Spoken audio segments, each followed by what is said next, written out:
Welcome everybody to our, I guess now second video seminar of the spring semester.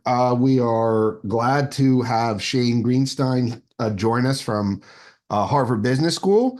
I don't think Shane needs much of an introduction, especially to this crowd. So rather than pick up any more of his time, I'm just going to mention the title and turn things over to Shane. And one other thing just to note, so Shane will talk for 45 minutes. If you have questions, primarily like clarification questions, you can put them in the chat box and one of the moderators will get to it, hopefully. And then the last 15 minutes will be for the more exploratory type questions. Okay, so Shane's paper is entitled New Economic Forces Behind the Value Distribution of Innovation. And let me turn things over to Shane. Well, thank you very much, Coleman and Tommy. It is a great pleasure to be here. I've attended other seminars in the past and happy to contribute to the community. This is joint work with Tim Bresnahan and Pai-Ling Yin. And let me jump right in. We are going to talk about co-invention today. That is an activity that arises when a general purpose technology is adopted inside of a business. They must invent a process or a product to make it valuable. The setting is going to be consumer computing technologies. Most people are familiar with these, but let me give you a definition. That are the inventions that were embedded in Web 2.0 and the smartphone ecosystem that enabled reach, personalization, and engagement, and defined really an entire era of computing in the second part of the 2000s and the 2010s. Our basic thesis is that there are two types of co-invention for CCTs. One is incremental. It's a low-cost investment on an existing operating model. It has a high likelihood of success, and it returns a small amount of value that's proportionate to existing value. And then the other alternative is novel. That is, it's a high cost investment on a new operating model with a low likelihood of success. It generates new assets and visibly breaks with previous experience. So our research question with those definitions in mind is, what are the economic implications of investment in two regimes of co-invention related to consumer computing technologies? Why do we want to study this? Well, for one, it's understudied, though co-invention leads to new products in every major wave of ICT. Co-invention is understudied. The experience was quite heterogeneous, and despite pretty observable variance in outcomes, it's a challenging measurement problem, and very much a challenging measurement problem that we wanted to try to tackle. It is an activity. It is not cataloged in a standard way, like in R&D. And finally, the economic stakes are just huge. And just to give you an example, if you look at GDP for custom and own account software, that's $300 billion in 2022. And this is the type of activity we're talking about today when we talk about co-invention. Okay, so this is what we do. We are going to provide a framework that develops the implications of our straightforward theory of co-invention of two regimes. We are going to apply it in two settings to illustrate its functionality and usefulness. One is over time. We'll do long first difference examination of online newspapers and local radio from 1993 to 2003. And then we will do a cross-section of all the major all the leading CCTs, about 2,400 of them, and the heterogeneity in their returns in 2013, and we will explain that distribution. The paper is not the type of paper that is looking under a lamppost. It is using a framework, taking the framework and going out to try to find data that fits the framework. And so we placed an enormous amount of effort into the measurement exercise here. As you'll see when I talk, I cannot convey that enough in 45 minutes, but that's what we did.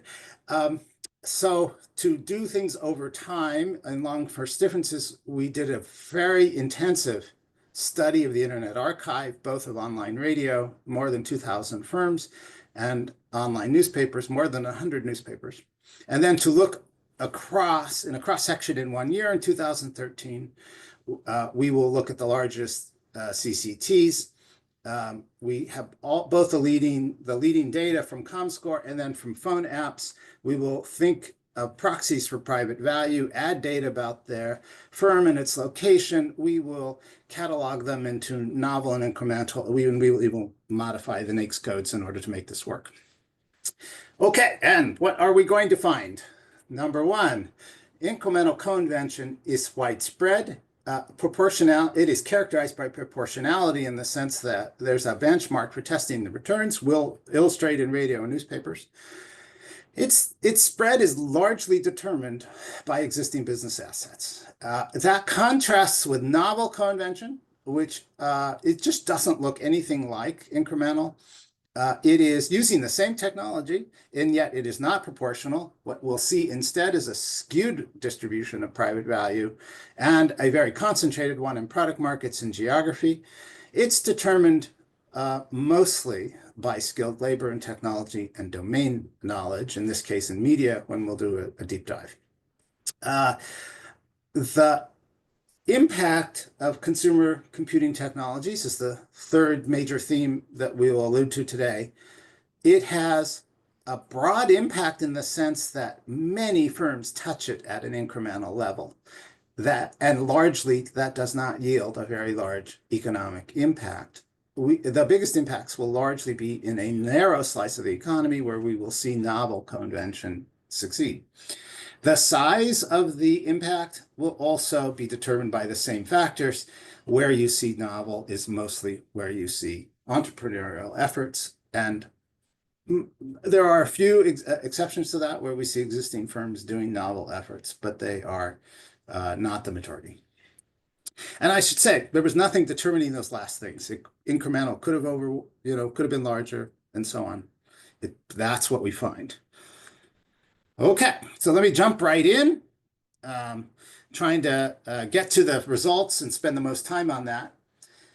But you do need a bit of framing. So the framing is a very long agenda.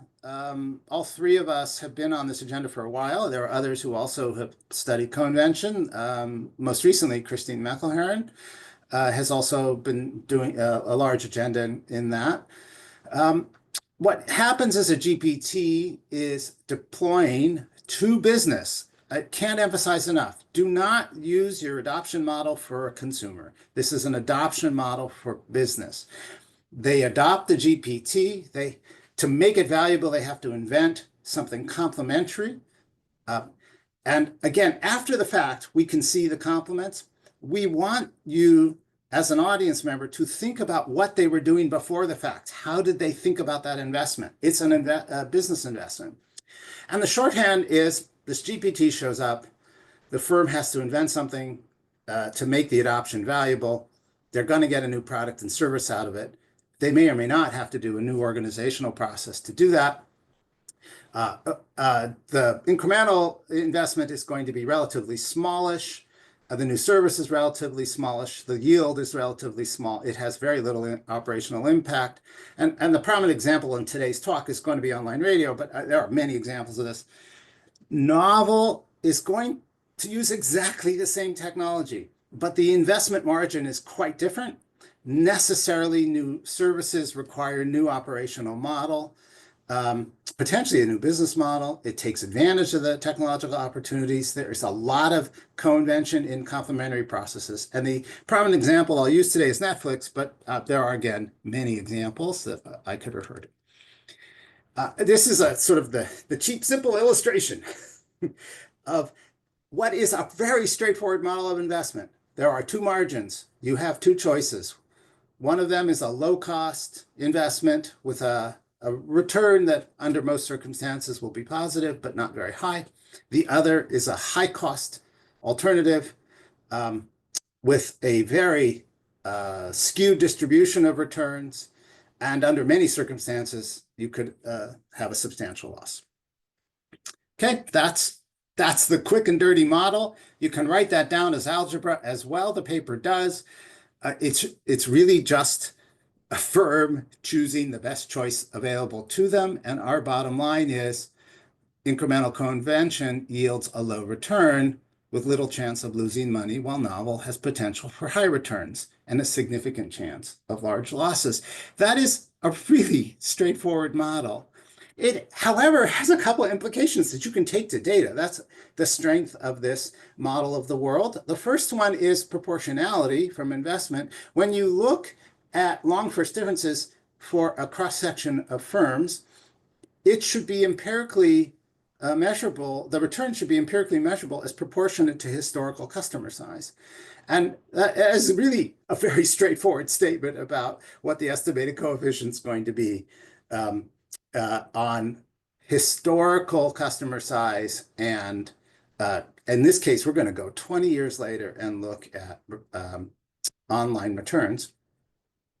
And that is that's going to contrast with what you will see in novel when there's investment in a novel convention, because that type of investment rarely succeeds.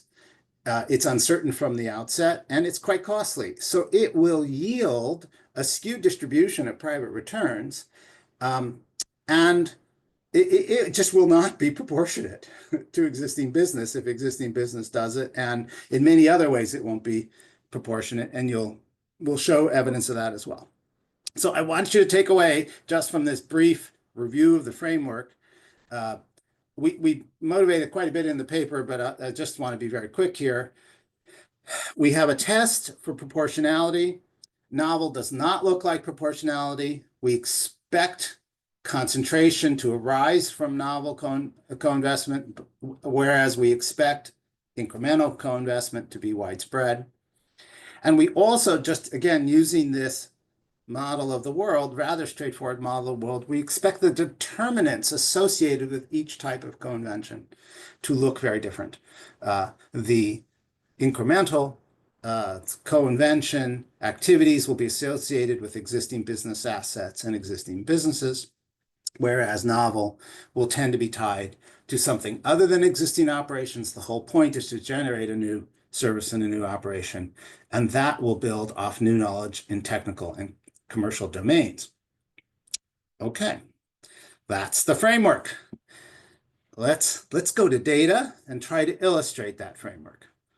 So the first illustration is to test proportionality on local media. We have two examples in the paper. I will spend most of my time on the first one. That's local radio. Many of us grew up with this wonderful service. You may remember it. Talk, sports, music over the airways. It still exists in a much less valuable form today. And what happened was CCTs showed up and enabled local radio to go online. This was a very natural activity for them because they were already targeting segments of listeners. And it was crucial to their way of thinking about the ads that they sold and the content they delivered. We're going to do a test and look at what their customer base looked like in 1993 and proxy for that, and look at their online ranking in 2013. So 20 years later, and look for proportionality. And we will do that test over thousands of stations using quite a lot of data from the Internet Archive and Wikipedia. We have a second test about local newspapers. It is the parallel test. Same idea, local newspapers were targeting local areas and had the same sense of targeting ad sales and relevant stories to a specific audience. We'll again do a long difference relationship. In this case, we have a smaller data set, the 200 top local newspapers, and we don't have as many controls. So let me show you local radio. Just to remind you what this was like. Many of you lived through this. It starts in the latter part of the 90s. The left panel is a quite prominent music station in the Chicago area. This is their webpage from early 1998. You can go onto the Internet Archive and get this. And this was not hard to do. Let me just be very clear. It didn't cost them very much. They could put the web page up. The job internally was a part-time job for somebody at the station to put up content. At best, a part-time job, really not very much time. And it, yielded higher engagement, maybe got you a few new users. And our point's going to be it's an incremental investment with an anticipated incremental return. I have put up a web page from May 2012 just to give you a sense. Things got a little better over time. You may have lived through this era and remember that. But it still looks the same. It's still boxy. It's still a part-time job. It's still an incremental investment all those years later. Okay, so now to test for that, how do you do that?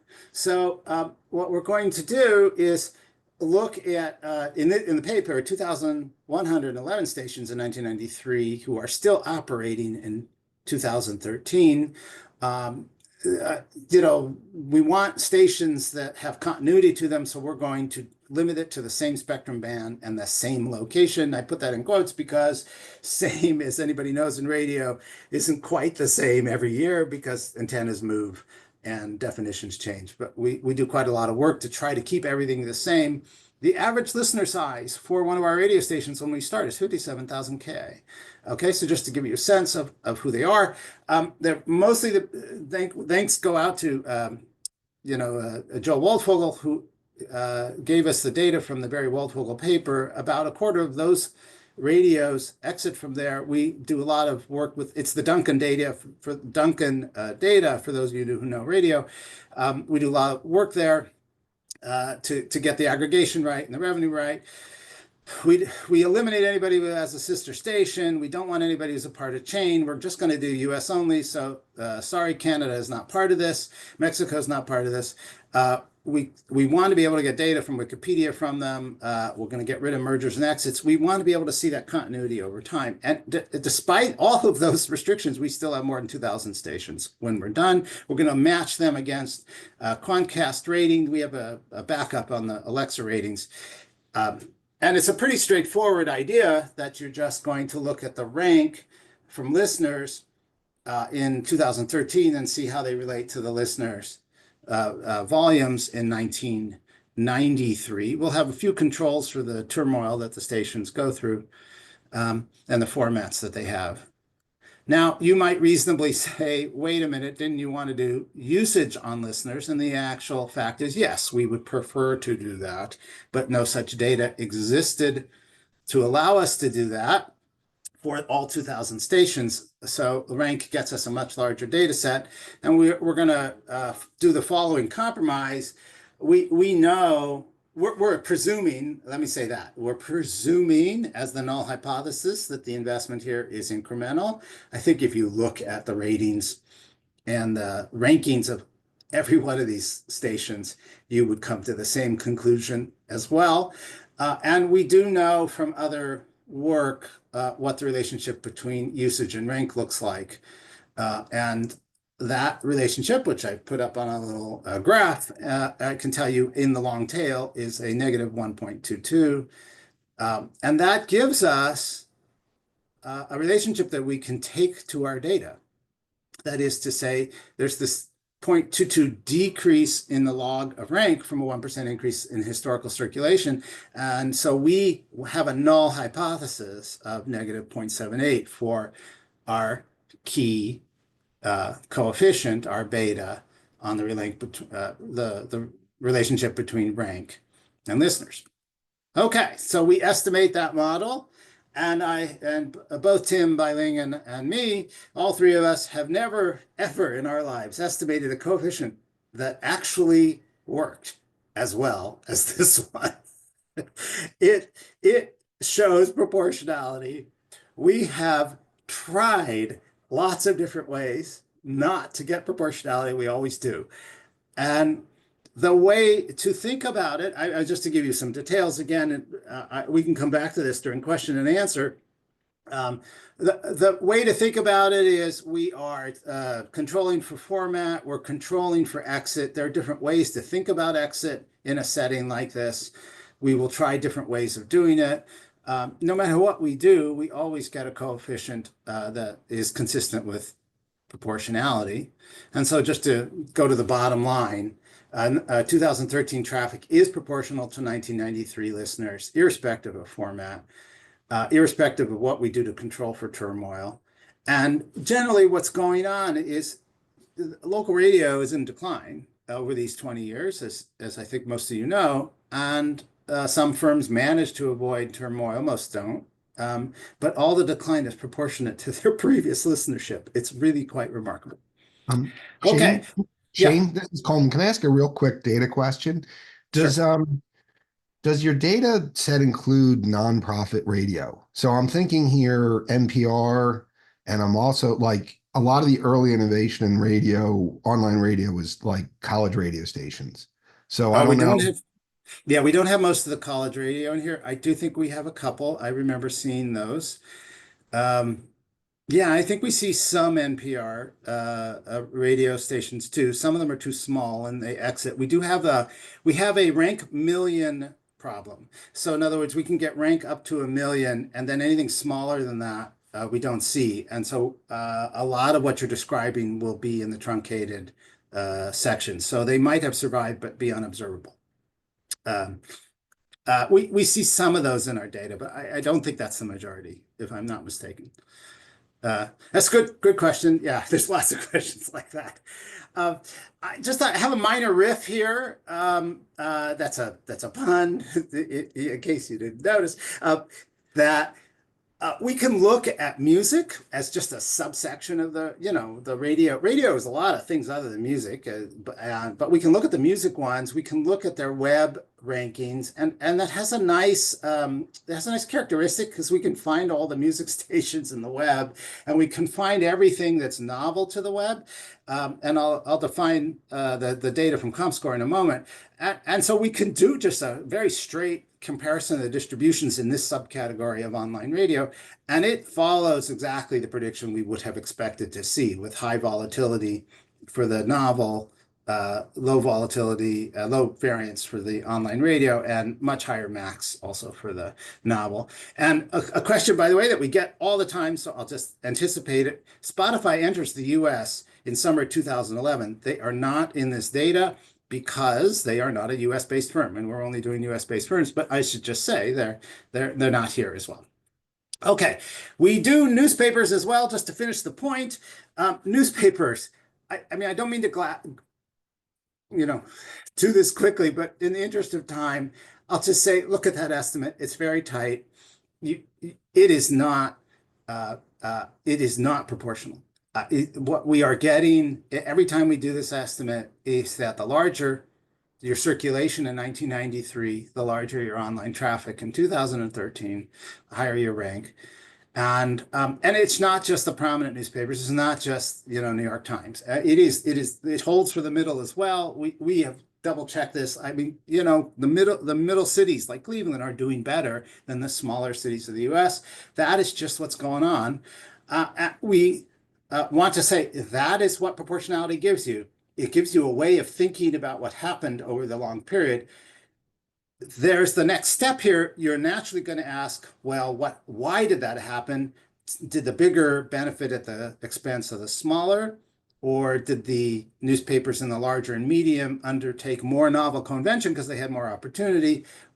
The anecdotes we can see point towards more opportunity, but we cannot test that in this data, and that is an open question for us. Okay, so let's give you a takeaway. We see proportionality over time. Widespread is incremental in this data. We see skewness, like where we expect to see it. And this should motivate you to think, well, what happens if you go across a lot of industries at once? What do you see? So that's where we're going. Okay, so many industries at once. So what do we do here? Where would you find data on online success across many industries in a given year? So we're going to go, the data in 2013 satisfies a bunch of useful criteria. It's an early year where both smartphones and the web have played out. Web 2.0 is really into full bloom at this point. The first generation of apps on the smartphone are into bloom at this point. The US is moving. It's about half and half time online between the two platforms. So it's a great time to look. We're going to put together a sample of all the top apps, all the top websites in the US, only legal sites, I should say. Basically, it's anything that would advertise on Google, on the website and on the app sites, anything that get past an Apple, clearance. We're going to measure them in minutes of units. We do a lot of work to find out when the key co-invention was done and the founding date of the firm and where it's headquartered. I'll give you more details in just a sec. Why do we stop at 24, 26? Frankly, we're getting everything that's valuable. Everything after that is going to be incremental or really failed novel and far less valuable. There's the appendix is full of some tests of how much value we're observing and not observing and so on. So I could talk about that if you want to know. So let me give you an example of what we're seeing. Here's Netflix, which I'm assuming most people are familiar with. They begin their investments in streaming in January of 2007. That is, they're trying to move their customer base from mailing them CDs to a digital delivery of movies. The big challenge for them for the next half dozen years is figuring out a way to keep quality high and costs low enough. Period. I'm sorry, that is the number one challenge they face. If they can't get the costs down and the service up, it's going to fail. And my God, if you know the history of what happened here, it is a huge investment, very exploratory, highly uncertain. They do not settle into an existing operating model until early 2014. Okay, so just at the very end of our data, they have to iterate a ton. The thing that's much more visible is the iteration they're doing on the consumer-facing side. They're, at the same time simultaneously developing a recommendation algorithm for content, also starting to simultaneously develop their own content. They are building out their own CDN network. It is a massive investment, highly uncertain returns. Just to give you something a little less dramatic, this is also a good example. Here we have a pharmacy. They are investing in customer contact. That means they have to get their databases and calendar and security and prescription information all to talk to each other on a regular periodicity and then notify you when you need a refill. This is hard enough as an IT project in 2013. The hard part here is you have to retrain all your pharmacists. And that is super expensive. Their workflow has to change. The operating models for every single retail outlet has to change. This is what novel looks like in an existing business. Okay, just again to give you an illustration. Okay, so in general, we're going to distinguish a novel from incremental. Novel here means, and again, this is just a reminder, it's new to the firm, not necessarily new to the world. Entrepreneurs automatically then have something that's novel. The operating model needs to be modified necessarily. Multi-product firms can have both novel and incremental. And this may look like a lot to you. Frankly, it actually wasn't that hard. The judgment calls just really weren't that hard. Now, it is true, I will admit, Tim and Pai-Ling have spent a lot of time on apps. I have spent a lot of time on the web. So it is true that for the three of us, maybe easier than for most people. But nonetheless, it was an easy judgment call. They're just not close. We do a lot of things in the paper. Again, if we got the calls wrong, if the boundary's not quite right, what would be our miss? We're pretty confident about this. And I just have to say, it's just as well within reach. It didn't take us that long. There are a few boundary calls. We talked it out and we got it. So what do you get when you do this? You get quite a lot of minutes and about just a little bit more than half are web in our data set. And most of them are founded in the internet era, and about 2/3 of them are doing something novel. Uh, we learned we first tried to do this in existing NAICS codes, that is 2-digit NAICS codes. That is a terrible way to think through novel. NAICS codes are designed to let you see things over time. We're trying to understand the introduction of a new service. And so we built our own. Mostly, it turned out we had to build our own in the information service side of things. This is what you get when you do that. It looks like NAICS 2 outside of information for this technology. I can't promise you every technology will be this way. This turned out not to be too hard either. And most of what we're getting, most of the firms who show up in this data are in media, entertainment, targeted advertising, and retail. As you can see, the majority is showing up, and that's foreshadowing what we're going to see more broadly. Most of them are in a small number of industries. Okay, so takeaways so far. The difference between incremental and novel is recognizable in practice. It's actually rather straightforward to classify. And we'd encourage anyone to try to do it as well on any other industry. It's just not that hard, surprisingly easy. Okay, now let's jump into data. So what do you learn? So I'm going to run through a bunch of data very quickly to try to say, if you look at the world through this lens of convention, what are you seeing? Well, the first thing you see is that targeted advertising dominates the products observed. So does media and entertainment, electronic commerce. If you weight, however, by usage, the vast majority is in targeted advertising. And the point being that the valuable CCTs in business were affecting a very narrow slice of the economy. There's a lot of NAICS categories that are just not here in any significant way. That should generate the question as to why. We will come back to that as we keep going. There's a direct test between the distributions for incremental and novel. Let's take it to the data. These distributions are very different. The incremental distribution has two modes. The novel distribution, the distribution of novel co-investment is quite skewed and has a much higher tail on the high side. This is a logged. I'm logging the values there on the x-axis just in case you didn't realize that. So that little extra green part on the right is quite far out there. Novel convention in general is much more valuable and has a much higher standard, much higher variance than incremental. You might reasonably ask, okay, well, how does that break down as you go further into various products? We'll do that here. And just for illustration, you can look at music, social networks, targeted ads. And again, these are places where the novel convention is quite substantial. It's got a high mean and a really high variance, and that looks very different than what we're going to see in incremental. Again, back to geography. I'm just going to run through a bunch of statistics here. This is now looking at all of the data again. What do we see here? It turns out that virtually all the products that show up in consumer computing technologies have come from firms located in urban areas.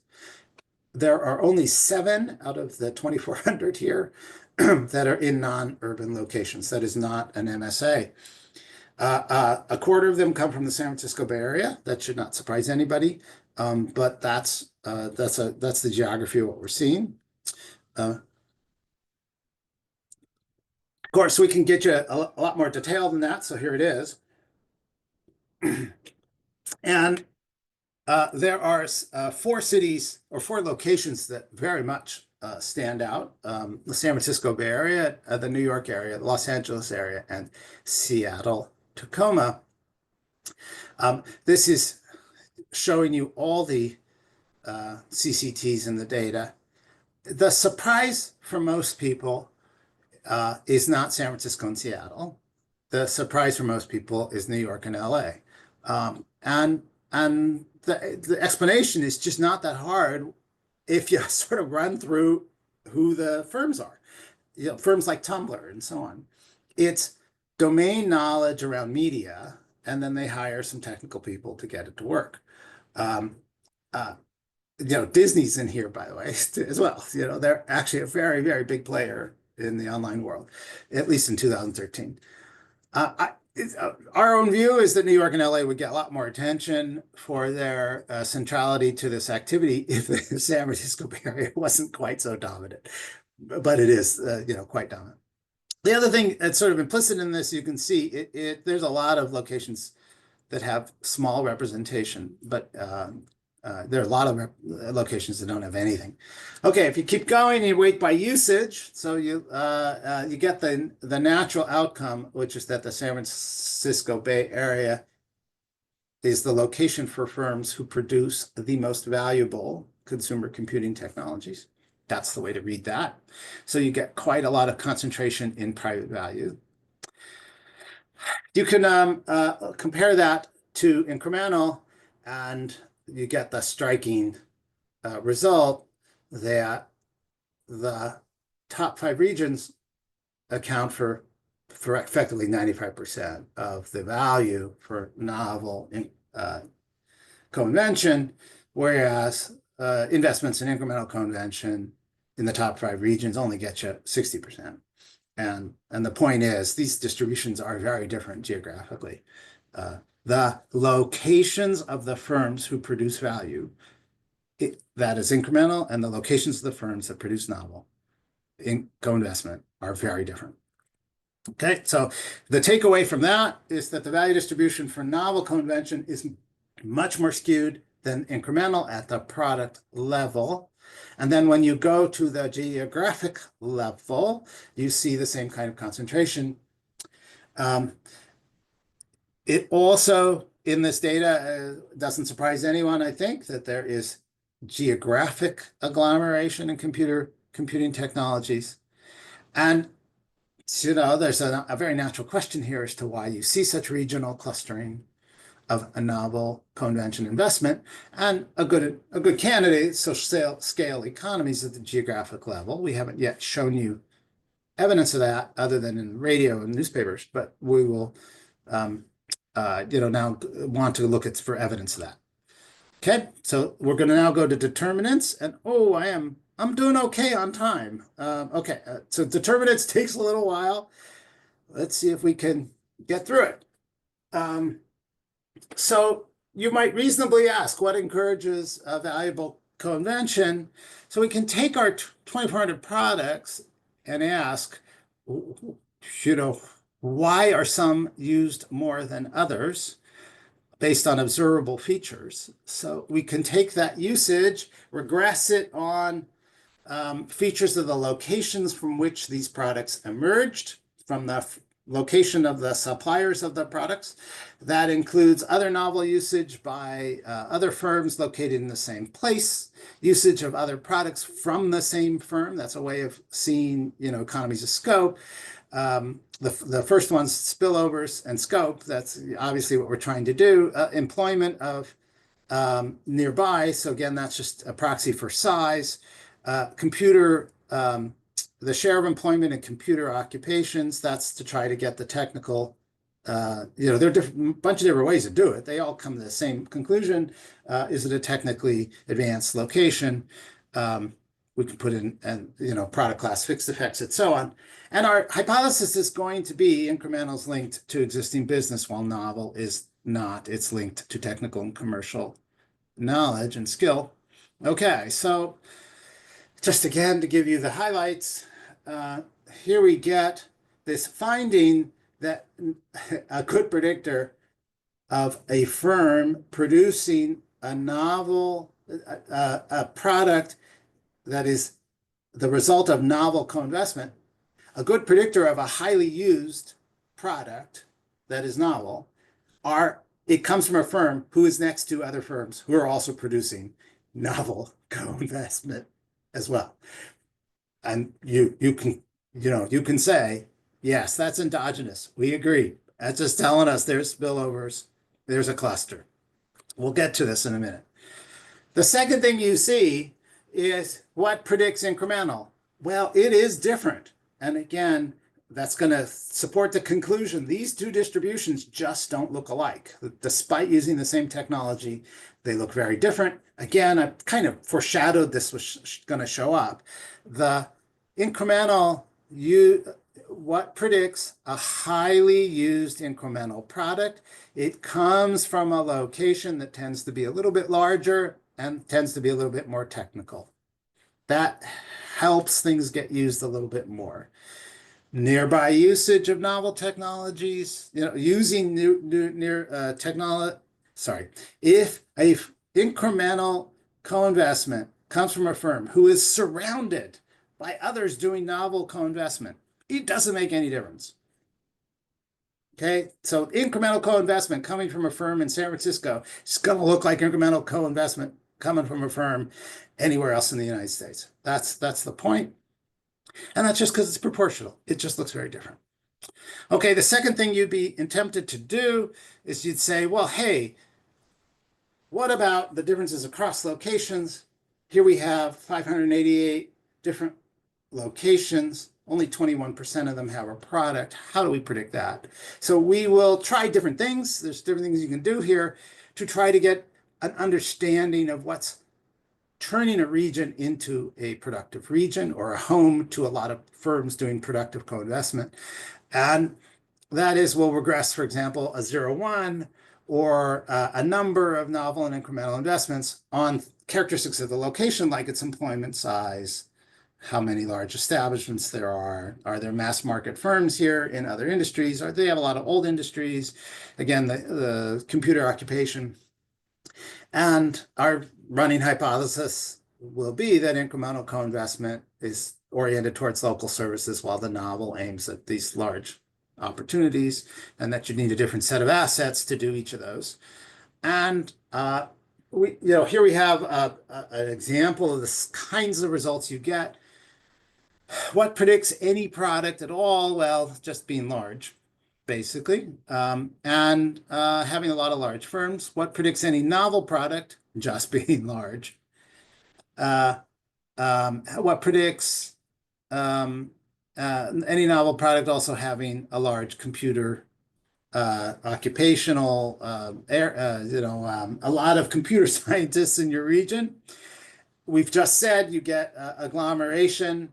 Agglomeration predicts finding novel products, and how I just said, a lot of technical people predict finding novel co-invention, and I've just told you what the equilibrium is of the of the location, and we're careful not to make a causal interpretation here. This is an association. This is a very familiar issue inside of people who study agglomeration.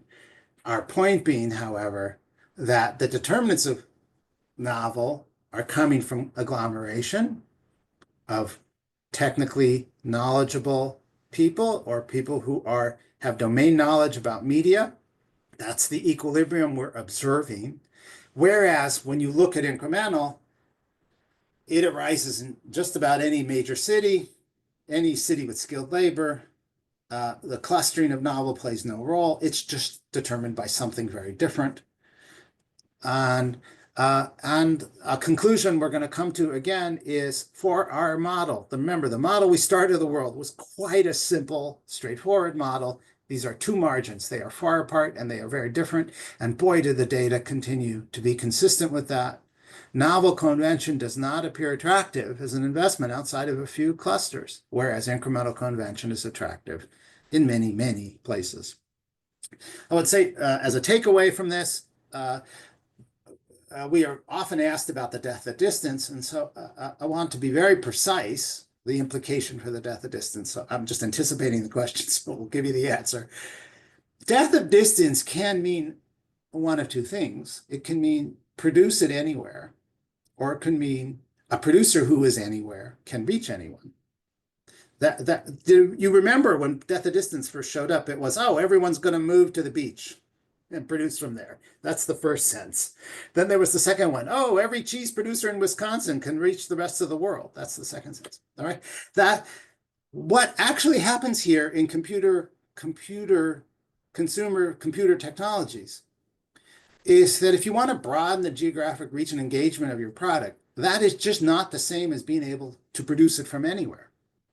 It turns out existing assets determine incremental things, but to do novel things in this technology required the appropriate technical and domain knowledge. That could not be done anywhere.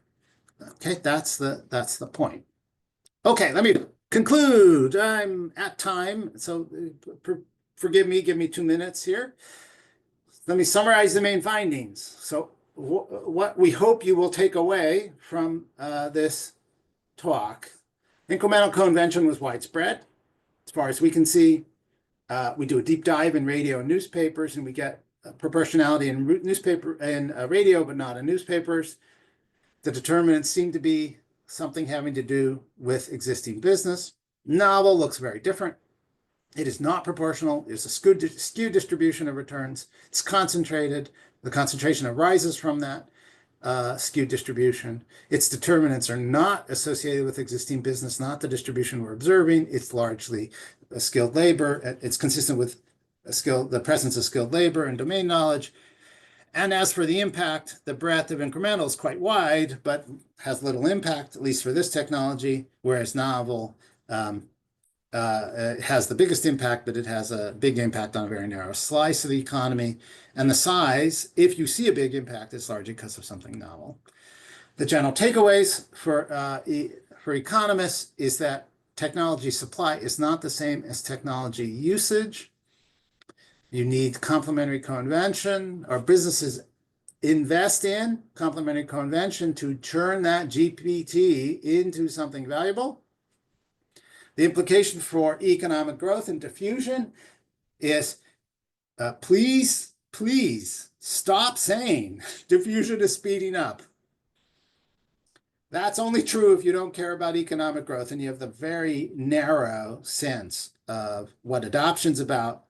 The complement is necessary for economic growth. It's misleading to focus solely on the diffusion of the technology. It is more interesting to ask about co-invention after adoption. What made the co-invention fast or slow? You need the complement. And I will end with some provocative remarks to say, okay, if you see this, what do you do next? What is the research agenda? First of all, lots of studies of existing firms and industries over time. My favorite being the diffusion of internetworking, and obviously I'm saying this for me. When you go look back at the deployment of the internet, it's pretty straightforward to interpret that as a two-investment regime, with basic internet investments being email and web browsing, and the novel being electronic commerce and associated with web servers. Those were expensive and difficult to implement, and they were much more rare. You could look at AI today and think it through with the same lens. Gen AI in particular has gotten all the attention right now, but the productive use cases are fairly narrow at the moment. Not saying that there won't be others, but the question you should be asking is what's going to change the operating model for the firm who adopts the technology? Is there any change in the operating model? And if it's going to be fast or slow to have an effect, it's because the complements, that is the co-invention, are fast or slow to be invented. Okay, that was it. Thanks, I'm all done. All right, well, thank you so much, Shane. And now I guess we'll open things up to questions. If people have questions for Shane, I never figure out the best way to do this, but if you want to either raise your hand or just kind of jump in the chat or something, we'll unmute you and you can ask. So questions so far? I had a question while other folks are gathering things. It was thinking a little bit more about the role of uncertainty in all this. So, um, there's a big difference, it sounds like, from from the framework or in general between one of these incremental, the incremental ones, not so risky, the more novel ones, it's, the standard, long, 1 in 1,000 chance of success and either, become Mark Zuckerberg or, in a, living in the somewhere in the alley or something. To be clear, it's more than Feng, right? I mean, we see a bunch of novel that is not just Zuckerberg. I mean, Oh just to yeah, be clear. yeah, sure, sure. Yeah. So I'm wondering how all that changes, both the framework and the interpretation of everything. In other words, like I mean, it's firm selecting into this, and I don't really know how to exactly think about firm preferences over this. But anyway, I don't know what you've thought about in terms of the role of uncertainty and how that changes everything. Well, an interesting piece. Yeah, we have thought a lot about this, uh, a lot. It makes the firm the core decision maker. So let's first say that. Um, and when the firm is the core decision maker and have a new technology show up, a new general purpose technology show up, and they have to make a co-investment, it's not surprising that you see many of them look at two options. Again, that's a very stark framework, and pass on the high risk one and the highly uncertain one. And that's because if you put the decision making there, you have many firms who have existing successful operating models and profitable businesses who want to do don't want to upset that operation in order to have a chance at the high return. And it means, at least in this case, that the nexus of novel activity was largely in the entrepreneurial sector or in new entry. Not entirely. Again, want to be clear, right? We have many firms in here who are existing and who do something rather novel. Um, but that's by putting it firmly inside the firm, that gets you a very specific set of implications, particularly for this technology. Okay, great. Oops. So Anton has a question, so I'll turn it over to him. Sure. Um, Thank you very much. Am I heard? Yeah, I can hear you. Yeah. Thank you Yeah, for hanging. thank you. It's brilliant. And the question is, uh, do you expect that using generative AI in a novel way will be efficient only in large agglomerations or even more localized in high-tech environments in large cities? I always hesitate to use the word monopoly, but let's at least use agglomeration. Gen AI so far, and by Gen AI, I presume you mean more or less the technical gold rush we've been having for the last 3 years. Um, the Gen AI so far has had a very narrow set of use cases. It's coding. It clearly has a novel application in coding, and it has had customer service. You've seen some pretty dramatic things there too. It's unclear if it has any other novel use case yet.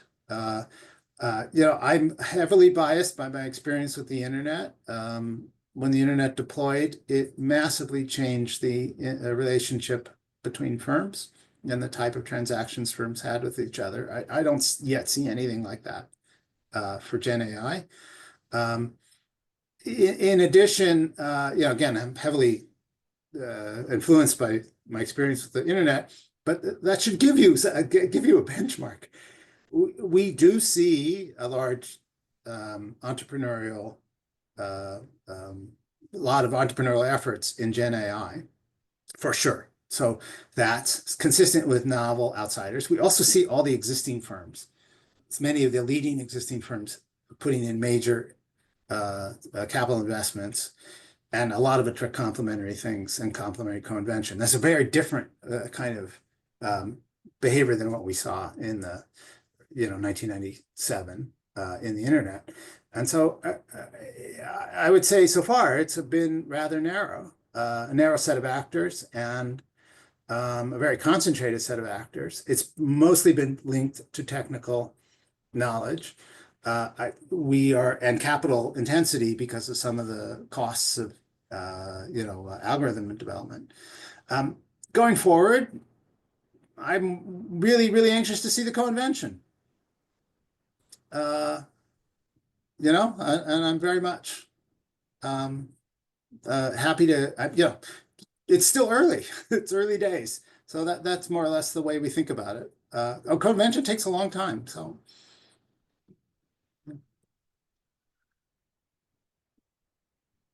Hey Shane, Cool. nice job. Love the Hey, Mike. All right, it's great to see you. Yeah. yeah. You always Thank you bring for great hanging data out. to the table. Okay.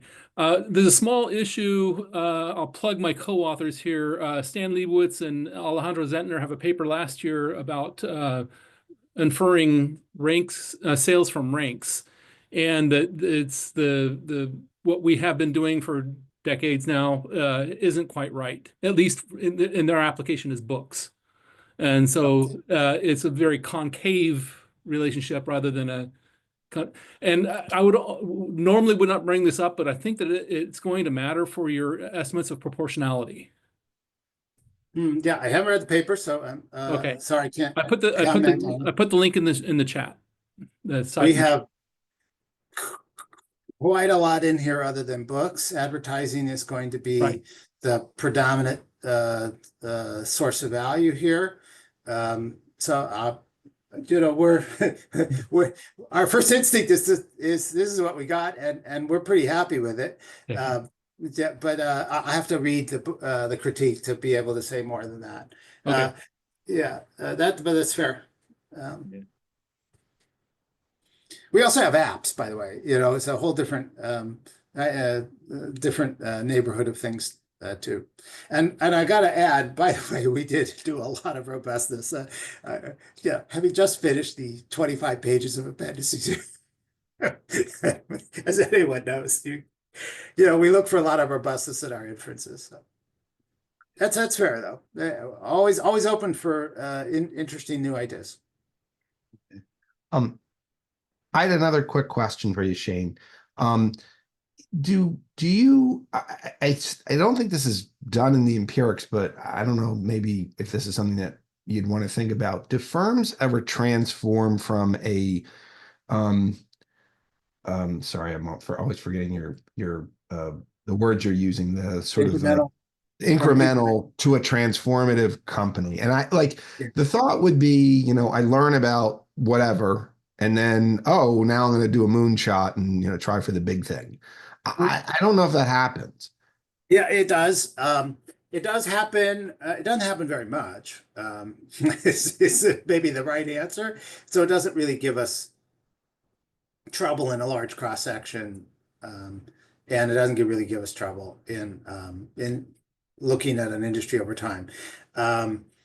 It doesn't happen. Yeah, it does happen. And one of the interesting, I'd say one of the interesting open questions is we picked 2013 really quite deliberately because we wanted to see an early moment, right? That helps us from an identification viewpoint. And then that it's nice when you go longer because then you can get this outcome that the accumulation of a lot of incremental things can amount to something quite novel when you go for a longer period. The problem, of course, is as we have found with radio, there are a lot of other things that then happen at the same time when you do the long first difference, and accounting for that, generates a lot of challenges for our statistical investigation. So there's this trade-off between the length of the study and and being able to see this. I think in the details, yes, there are examples, but in practice, it doesn't affect the statistics much, if at all. I mean, it's a great question. We get this a lot too, you know? Okay. Yeah. Um, Like, well, yeah, we could keep going, but yeah. Yeah, to you got make it. the point. Right, Yeah. I got it. And the Well, point is a very straightforward model gets you a ton. It's yeah, surprising. Yeah. yeah, It's there's a, always that trade-off between whatever covering everything and uh, yeah. having something tangible. All right, well, we're actually at time, so I don't want to keep you or everybody else over. So thank you again, Shane. I'll send you the comments from the chat too. I'll email that to you so Well, you thank you very have all much. that. And yeah, thanks. I'll send you a follow-up and thank you so much. Thank you, the audience. I really very much appreciate your questions and the attention. It's great. It's nice to see Awesome. friends. Yeah. Okay, thanks. Okay, great. Bye-bye. Bye.